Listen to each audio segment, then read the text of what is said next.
5월 4일 K-메인 뉴스 브리핑입니다. 45일간 사회적 거리두기를 끝내고 6일부터 생활 속 거리두기로 전환됩니다. 생활 속 거리두기는 일상생활과 사회활동을 영위하면서도 감염 예방 활동을 철저하게 지속해 나가는 장기적인 방역체계를 말합니다. 박능우 보건복지부 장관은 3일 브리핑에서 이같이 밝혔는데요. 생활 속 거리두기가 코로나19의 종식을 의미하는 것이 아니라고 강조하면서 코로나19 전파를 막는 새로운 일상을 만들어가야 한다고 말했습니다. 생활 속 거리두기가 시행되면 방역수칙 준수를 전제로 모임과 외출, 행사 등이 원칙적으로 허용됩니다. 한편 오늘 오전 현재 확진자는 어제 8명 늘어서 1,801명입니다. 국내 코로나19가 발생한 지도 100일이 넘었죠. 이 가운데 대한의사협회 최대집 회장이 대응 전략 3가지를 제시했습니다. 최 회장은 5월을 맞아서 코로나19 대응을 위해 생활 속 거리두기를 제한하고 지역사회 감염을 막기 위한 적극적인 검사와 조기 격리 치료, 그리고 의료기관에 대한 신속한 지원 등을 제안했습니다.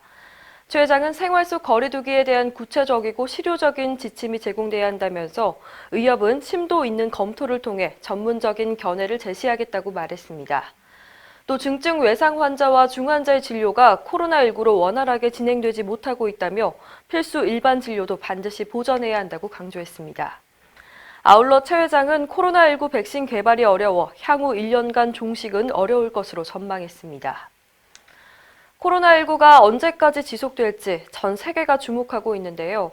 최대 2년 동안은 계속 이어질 거란 연구 결과가 나왔습니다. 미국 미네소타 대학교 오스터홀름 교수 연구팀은 코로나19가 18개월에서 24개월까지 걸린다고 보인다면서 인구의 60-70%가 감염될 때까지 멈추지 않을 것이라고 밝혔습니다. 연구팀은 백신 개발에 상당한 시간이 걸릴 것으로 전망하고 각국이 가을과 겨울 2차 코로나19 확산을 포함한 최악의 시나리오에 대비해야 한다고 조언했습니다. 코로나19 완치 후에 재양성 사례가 잇따르고 있는데요. 이는 재감염이 아니라 죽은 바이러스 때문이라는 분석이 나왔습니다.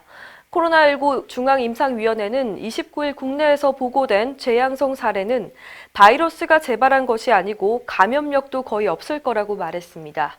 죽은 바이러스가 상피세포 내부에 유전 물질을 남기는데 현행 유전자 진단 검사가 죽은 바이러스와 살아있는 바이러스를 구별하지 못하기 때문에 양성으로 나온다는 일이 생긴다는 겁니다.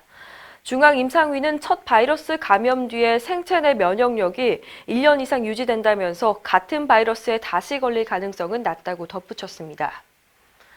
불법 사무장병원 단속을 위해서 국민건강보험공단 직원에게 특별사법경찰권을 부여하는 이른바 특사경법이 자동 폐기 수순을 밟게 됐습니다.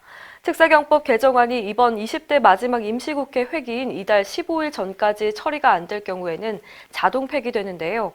건보공단이 안간 힘을 쓰고 있지만 개정 가능성은 희박해 보입니다. 특사경법은 지난 2018년 12월 더불어민주당 송기현 의원이 발의해서 현재 국회 법사위에 계류 중인데요. 그간 의료계는 건보공단의 특사경이 도입되면 수사권을 오남용할 수 있다며 우려했습니다. 이상으로 뉴스 브리핑을 마칩니다. 자세한 사항은 의협신문을 참고하시길 바랍니다.